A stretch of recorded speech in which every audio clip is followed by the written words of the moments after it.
Christian? Yes. Have you seen Blade Runner? I've seen the second Blade Runner, the 20-something one. Okay. Well, there's this scene in the first one at the beginning, and they have this guy, and they're trying to figure out if he's a robot, right? Because the whole thing is there's these replicants. Yeah, replicants. Yeah. And they're asking you all these psychological questions, and it's like, the turtle's on its back. Do you flip it over? And then he just like freaks out, he's a robot! But he looks like a human, right? And this test is the only way they have to determine if he's a human or a robot. And for me, Sonic Labyrinth is one of these robots because it has everything you would want in a video game. It has levels, and it has a character, and it has action, and it has progression, and enemies, and design, and it just feels like it doesn't feel like a video game.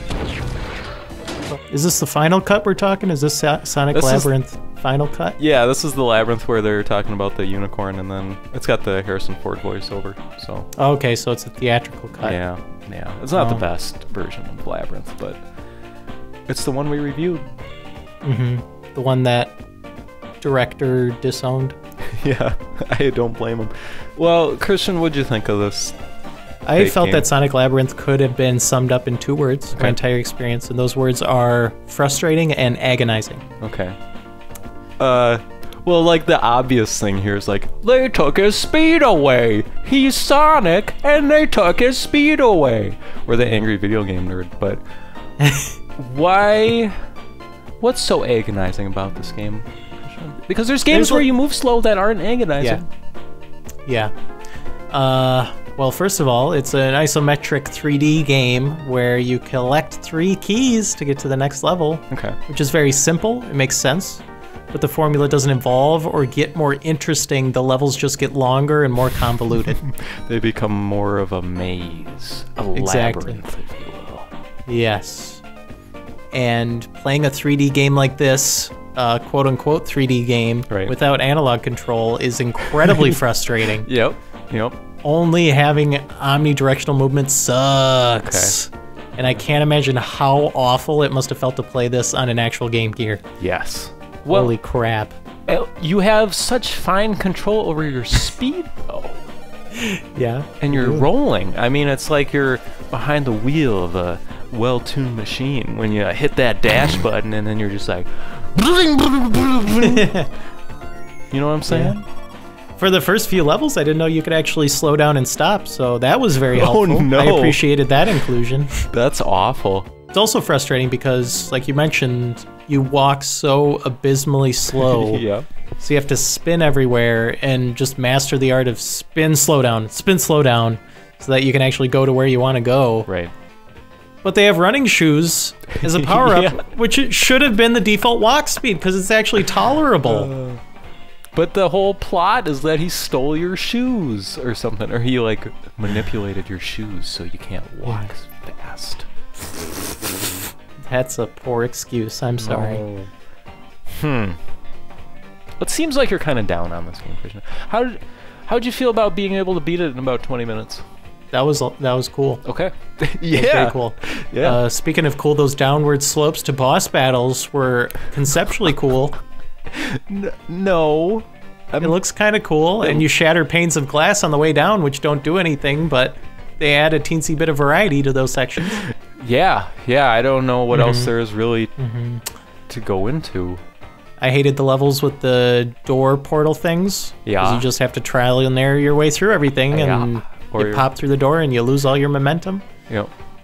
They put keys inside enemies, so you have to interface with the combat in a certain way, and that's terrible. Yeah. There's a later level with star platforms that you just have to wait for. Yep.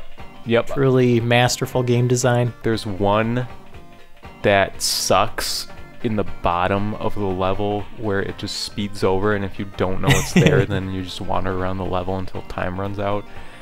And there's a timer. But you get the Chaos Emeralds just by fighting the bosses. Yeah. This ending. where it is not perfect, and then it's like, do the game again with this cheat code, and then you get the ending. He chases Robotnik and then he hangs left because it says exit, and he's like, I'll come back with all the chaos emeralds. Yeah, why not?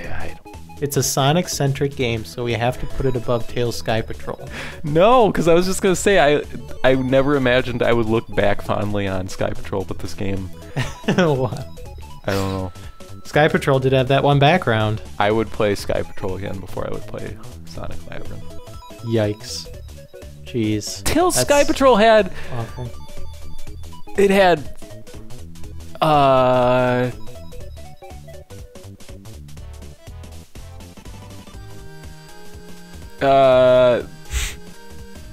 what did it have, Christian? It had that cool background. It had that background.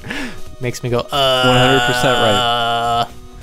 So that's my argument, and you can accept it or not, but we are talking about either directly above or below Tails Sky Patrol, right? Mm-hmm. Yeah, Tails Sky Patrol at least had controls that worked well. Tails Sky Patrol, you could put that out as a cell phone game today, and people would be like, yeah, okay. Yeah. Or like a flip phone game of 10 years ago. Yeah, it's like Angry Bird before Angry Bird. Yeah, there you go. Nailed it. So... where we... Bottom of the barrel. Bottom, okay.